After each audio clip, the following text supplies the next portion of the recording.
नमस्कार, मैं हूं कामेश्वर राव। हिंदी अभ्यास कक्षा में आपका हार्दिक स्वागत है। यह है दक्षिण भारत हिंदी प्रचार सभा विशारदा उत्तरार्ध कुछ प्रश्नों का उत्तर।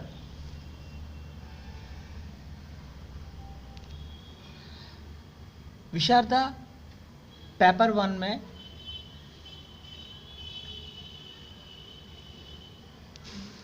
प्रश्न क्रम संख्या 3, पाठ का नाम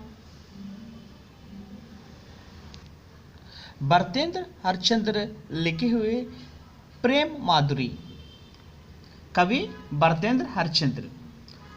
प्रेम माधुरी में श्री कृष्ण के प्रति गोपिकाओं के दृढ़ प्रेम और भक्ति का चित्रण करते हैं। ఈ యొక్క కవిత్వంలో భరతేంద్ర హరిశ్చంద్ర గారు ప్రేమ మాధురి అనేటువంటి కవిత్వంలో శ్రీకృష్ణుడికి కొరకు గోపికలు తమ యొక్క దృఢమైనటువంటి ప్రేమ భక్తిని చిత్రీకరించడం జరిగింది। गोपिकाओं ने कहती है कि हमें अनेक मन नहीं है, हमारा एक ही मन है। గోపికలు తెలియపరుస్తున్నారు ఏమనగా, మాకు గోపికలకి ఉన్నది అనేకమైన మనసులు లేవు, ఒకే ఒక్క మనసు ఉంది। उस मन में श्री कृष्ण बस करते हैं यानी कि ఆ మనసులో శ్రీకృష్ణుడు వశమై ఉన్నారు।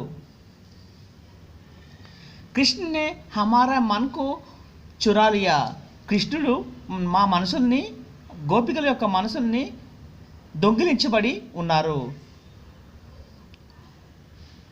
अनेक मन है तो एक कृष्ण को देंगे और एक से घर के काम करेंगे, एक से योग साधना करेंगे। यानी कि మాకే గనక అనేక మనసులు ఉన్నట్లయితే ఒక మనసును కృష్ణుడికి అర్పించి ఇంకొక మనసుతో ఇంటి యొక్క కార్యాలని చేస్తూ ఇంకొక మనసుతో యోగ సాధనని చేసేవారము। కృష్ణ हमारा मन మోహక్ హై। కృష్ణుడు మా యొక్క మనసుల్ని మమ్మల్ని గెలుచుకున్నారు। ఈశ్వర్ ఇత్ర తత్ర సర్వత్ర విద్యమాన్ హై అంటే ఈశ్వరుడు అనేటివాడు సర్వాంతర్యామి, అన్ని దిక్కులా ఉన్నారు। లేకిన్ హమారా మన్ కేవల్ కృష్ణకు చాతా హై, కానీ మా యొక్క మనసులు ఓన్లీ కృష్ణుడి వశమై ఉన్నాయి, కృష్ణుడినే కోరుకుంటున్నాము। उनके दर्शन के बिना हम धैर्य खो चुकी है यानी कि ఆయన యొక్క దర్శనం లేకపోవడం వల్ల మేము ఒక ధైర్యాన్ని కోల్పోయాము। हमारा मन केवल कृष्ण को चाहता है, మా మనసులు కేవలం కృష్ణునే కోరుకుంటున్నాయి। हमारा यह संदेश कृष्ण तक पहुंचाइए అంటే భగవాన్ से यह प्रार्थना करते हैं कि ఈ యొక్క గోపికల యొక్క సందేశాన్ని ప్రకృతి ద్వారా కృష్ణునికి అందచేయమని తెలియపరుస్తున్నాయి। एक स्थान में दो तलवार रख नहीं सकते, ఒకే స్థానంలో రెండు కత్తుల్ని ఉంచడం కుదరదు। वैसे ही हमारे मन केवल कृष्ण बस गए हैं यानी कि మా మనసుల్లో కేవలం కృష్ణుడే బస్ నిండి ఉన్నారు। तन मन में भगवान कृष्ण है, మా యొక్క మనసుల్లో శరీరంలో మొత్తం అంతా కూడా కృష్ణమయమై ఉన్నది। उदात्वा भगवतुड़ा वृंदावन में रहने वाले मुनि धन्य हैं, वे पक्षी गणों के रूप में हरे भरे पेड़ पर बैठकर मुरली की मधुर ध्वनि सुनते हैं। భగవంతుడా బృందావనంలో ఉండేటువంటి మునులు చాలా ధన్యులు, వాళ్ళు పక్షి రూపాన్ని ధరించి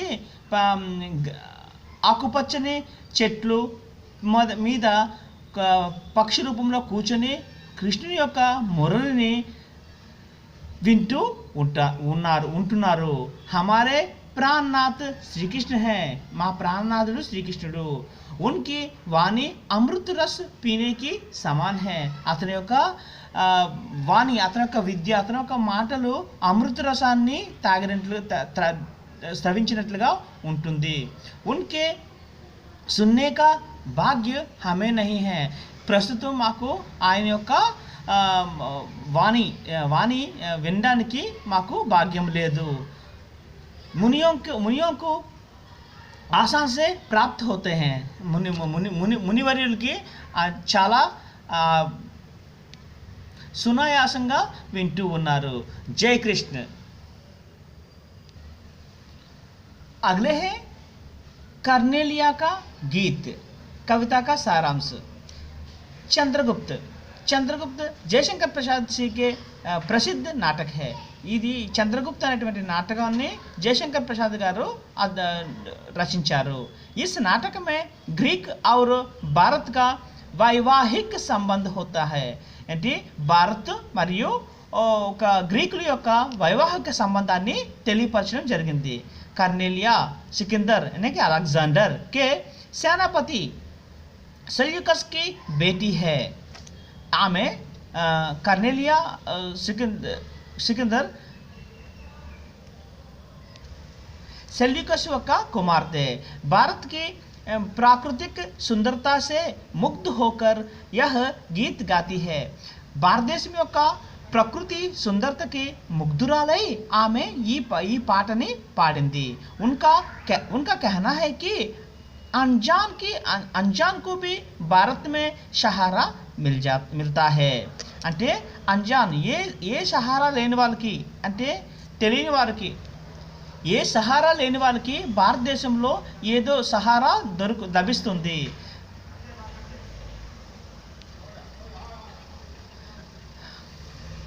कार्नेलिया सिंधु नदी के तट पर बैठकर भारत की प्राकृतिक सुंदरता और भारत के आदर्श गुणों को गाती है.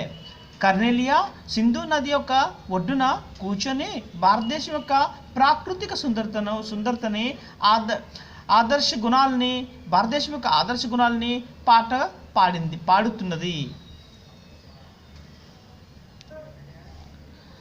भारत मधुमय देश है. यहाँ अजनबी लोगों को भी सहारा मिल जाता है. భారతదేశము మధుమయమైన దేశము.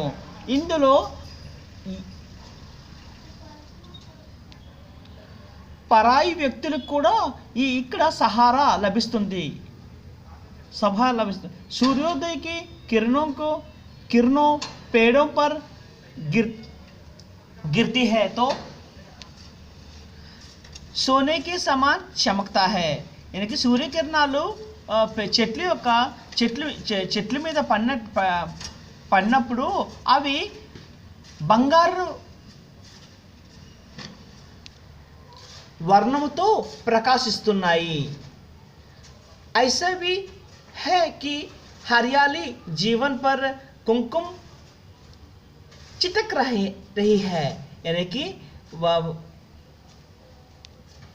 పచ్చని జీవనంలో కుంకుమ దిద్దినట్లుగా. शीतल मलय पवन बहता है और इंद्रधनुष दिख पड़ता है. पक्षी अपने नीड భరత్ समझकर ही उड़ते हैं. పక్షులు తన యొక్క రంగురంగుల రెక్కలతో గాలిలో శీతల పవనాలు అంటే శీతల గాలిని మాధ్యంగా ఆకాశంలో ఎగురుతుంటే ఇంద్రధనుసులాగా కనిపిస్తూ ఉంటుంది.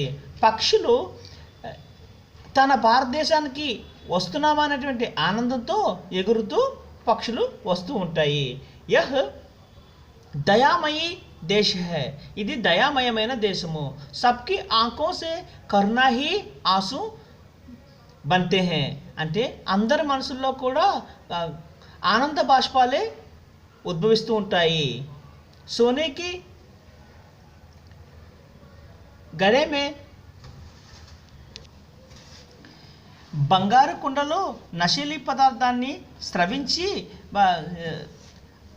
అర్ధ నిద్రగా అంటే ఒక మైకంలో నిద్ర మేల్కొన్నట్లుగా భారతదేశము ఉన్నది. అంటే అక్కడ కవి నక్షత్రాలని ఈ విధంగా వర్ణించారు. నక్షత్రాలు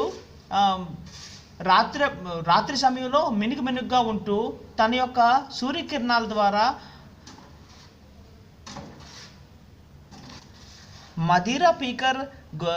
మదిరా త్రాగి నడిచినట్లుగా అనిపిస్తూ ఉంది. ఆ యొక్క ప్రకృతి సుందరతని ఆ విధంగా అభివర్ణించారు. జ్ఞాన్ కి ధార బహ రహీ థీ, యానికి భారతదేశంలో జ్ఞానము అనేటువంటి ధార ప్రవహిస్తూ ఉన్నది. అనంత్ కి లహరో యహీ ఆకర్ టకర్తీ హై, యానికి అనంతమైనటువంటి కెరటాలు మన భారతదేశంలో వచ్చి ఉన్నవి అని కవి అద్భుతంగా ఈ యొక్క కవితని రచించడం జరిగింది. झांसी की रानी कविता सारांश। यह पद्यांश झांसी रानी पद्य से दिए गए हैं। कवयित्री सुभद्रा कुमारी चौहान से ఈ కవిత రచించబడింది. संदर्भ, झांसी की रानी लक्ष्मीबाई बचपन से ही अस्त्र शस्त्र से खेलती थी. झांसी రాణి అంటే లక్ష్మీబాయి చిన్నప్పటి నుంచి అస్త్ర శస్త్రాలతో ఆడుతూ ఉండేది. उनकी युद्ध कौशलता देखकर लोग उसकी वीरता की तारीफ करते थे. ఆమె యొక్క యుద్ధ నైపుణ్యాన్ని చూసి ప్రజలు ఆమెను చాలా అభినందించేవారు. यह उदाहरण में इसी का वर्णन है అంటే ఇందులో ఒక దీంట్లో వర్ణించడం జరిగింది. ఆమె యొక్క ధైర్య సాహసాల్ని ఈ పద్యంలో వర్ణించడం జరిగింది. రాణి లక్ష్మీబాయికి वीरता देकर मराठे आनंद होते थे. రాణి లక్ష్మీబాయి యొక్క వీరతని చూసి మరాఠా వాళ్ళు వాళ్ళ యొక్క చాలా ఆనందాన్ని పొందుతూ ఉండేవారు. युद्ध के खेलते समय वह लक्ष्मी या दुर्गा या स्वयं वीरता की अवतार लगती थी. ఆమె యుద్ధానికి సంబంధించిన ఆటల్ని ప్రదర్శించినప్పుడు ఆమె యొక్క వీరత్వము ఒక దుర్గాదేవి రూపంలో ఆమె యొక్క కనిపించడం జరుగుతుండేది. नकली युद्ध में भी तलवारों के वार में वीरता झलकती थी. ఆమె నకిలీ యుద్ధాన్ని కూడా తను పట్టుకునేటువంటి తలవారు యొక్క దాని యొక్క పదును అనేది చాలా వీరత్వం కలిగి చాలా అద్భుతంగా కనిపిస్తుంది. ఆ తలవారు ఆ కత్తి యొక్క పదును కనిపిస్తూ ఉండేది.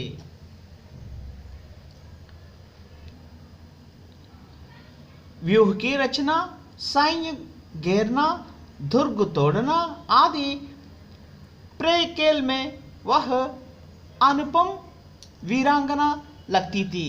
यानी कि ఏ విధంగా అంటే వ్యూహాన్ని ఛేదించుట మరియు సైన్యాన్ని ఆక్రమించుట, దుర్గా అంటే కోటల్ని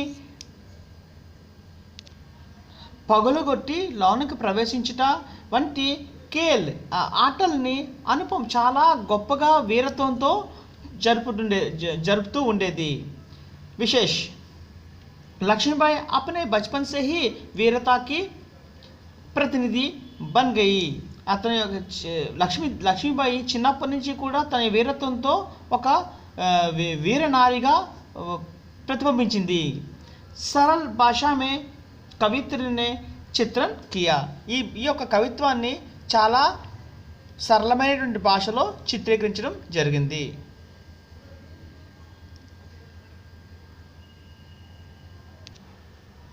अगले कविता का नाम है आंसू.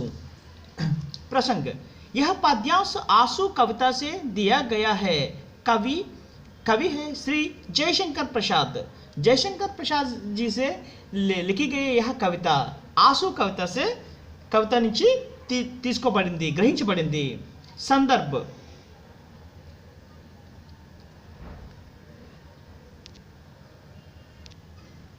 संदर्भ कवि अपनी प्रेयसी से प्रथम मिलन का चित्रात्मक वर्णन करते हैं. కవి గారు తన ప్రేయసి యొక్క మొదటి కలయికని చిత్రీకరణ ద్వారా వర్ణీకరించారు, చిత్రాత్మకంగా వర్ణించారు. ప్రేయసి का मुख चंद्रता, ప్రేయసి యొక్క ముఖము చంద్రబింబము. उस पर घूंघट डालकर आई थी, దాని మీద घूंघटని వేసుకొని వచ్చింది. आंचल में दीप छिपाए आई थी, आंचल में